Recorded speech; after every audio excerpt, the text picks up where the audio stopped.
chud out the way, is Big Banks, 6ix9ine.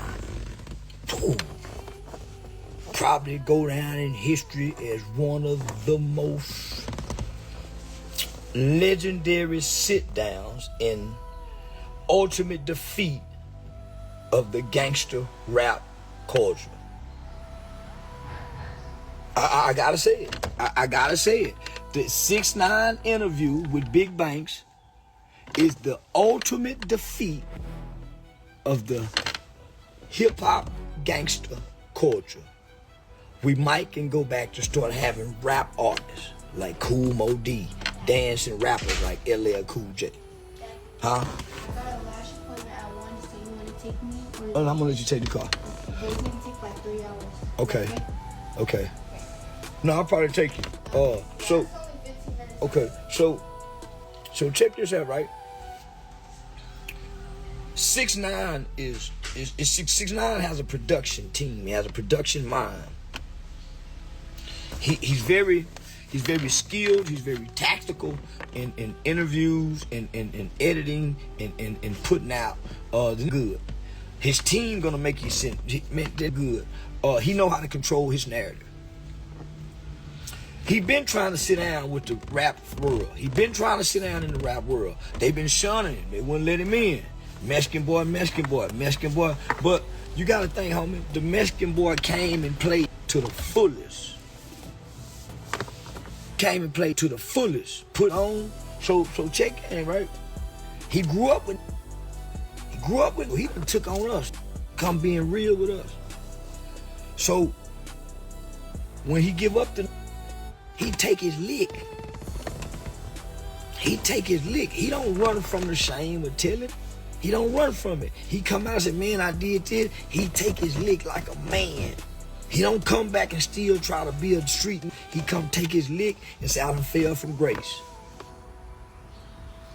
Nobody in the hip-hop world embraced it. They were trying to spit on him because had nobody been caught snitching yet. The Woody tapes ain't came out yet. None of that. But nigga, when have the Mexican ever been wrong for telling on the... Because when the Mexican go to the feds, the Mexican cartel, the Mexican plug, all of them tell on one another. So let me bring you back to America. The Mexican plug, the Mexican that's with the, always tell on them to give up the mace. So when they go to the feds and they get with they Mexican people and they show their paperwork and they gave up a mace, they don't get a snitch label. SA don't get a snitch label for giving up the mace. He didn't give up of homes. He gave up the mace. The mace was stupid for letting the vato in with the mace because the don't let the mace in with them. So So the Mexican been giving up the mace. So he didn't break no codes in his world. All he ever wanted was to come sit down and let's talk about facts. That's why he keeps saying I walk shit down, facts, because y'all wouldn't never let him bring the facts to y'all media platforms.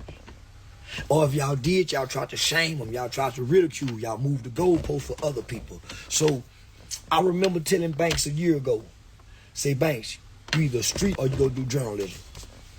You can't be a journalist media with these street rules and principles. He said, man, I'm not in the street, but I'm saying, Banks, you still got the residue because some of the codes you still honor.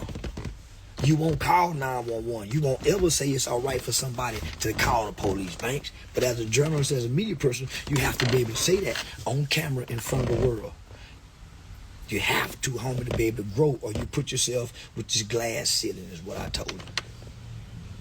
So I saw the interview, and I'm just gonna say 6ix9ine is a master classman. It's hard to tango with him if you ain't got facts. He's been preparing for this. He's been waiting for this moment to come talk to us and tell the black people, and ain't nobody done it. He's been doing it through streaming. He's been doing it through flag, but he finally got a big black face like a Charlemagne or a Banks to sit down with and get his lick back. And boy, when I tell you, did he get his lick back? Not only did he shame the culture, he kind of somewhat embarrassed my boy Banks, man. Ran circles around my guy. Because my guy came with honor, integrity, codes, morals, and principles on an entertainment stage and looked it bad. And looked it bad. Did he look unintelligent? No, he didn't. This is what happened, and this is what I commend Banks for. Having the courage, for one. Step out your comfort zone, make yourself vulnerable, nigga. Because you was very vulnerable. You looked vulnerable up there. The seat had you looking small. You wouldn't step in the water. He was jumping up in the water, so he had the theatrics. So he went in with the theatrics like a debate.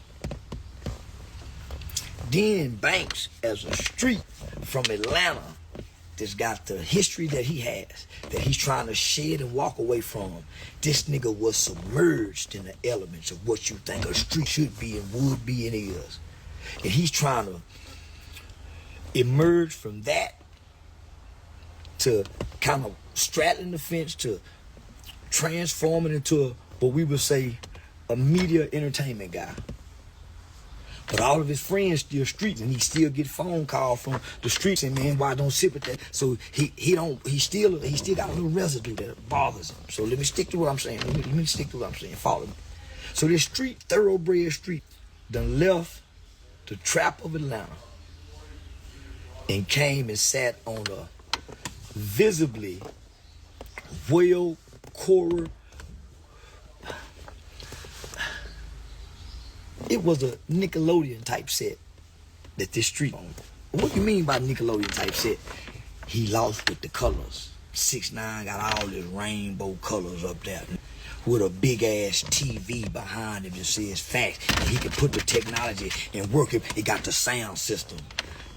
They made they turned mine into a show. They turned Black America, hip hop culture, gangster rap, and one of the faces of what the streets would say Mount Rushmore real in the industry. Banks would be on Mount Rushmore in the real industry, yeah. They made a show with us yesterday. Bank being a real took on the challenge, but he was out his element. He came to 6ix9ine's habitat. His home where everything is set up for him to win. Everything. The colors, the lighting, the sitting right in front of the pool with the water. Everything is set up for this show to go on and for this guy to look like king. Great performance, Daniel. Great performance. Big Banks, you got to get the cash ready, baby. You got to get the cash ready, Big Banks, and me and you. And me and you got to sit down, nigga. We got to sit down and have, listen, I ain't trolling or nothing, nigga. Let's have a real, serious dialogue. And my question is, at what point does the hood, the obligations and the rules release the black man so he can be free? And say, man, I will call the police. I will teach my children to call the police. Never not. There's under no when can we say, man, mama never do it. Just hit my car, my brain, and I can't call the police. Do we have to give a reason every time I gotta, come on, homie? At what point as a black man can I walk away and don't have that residue in my mind or in my heart that keeps me with a disdain for something that has a job to do? Whether you like me, race it, it has a job to do. Like you have a job to do. Cop and robber. They've always had a mutual respect for one another. Cops have always talked to robbers. Robbers have always talked to cops. What keep the two in business? So, bank, get the cows ready. And then this what else I said. You gotta go call Ray Daniels. You can't do this interview and not come back and let the mastermind Ray Daniels sit down and put his take on it.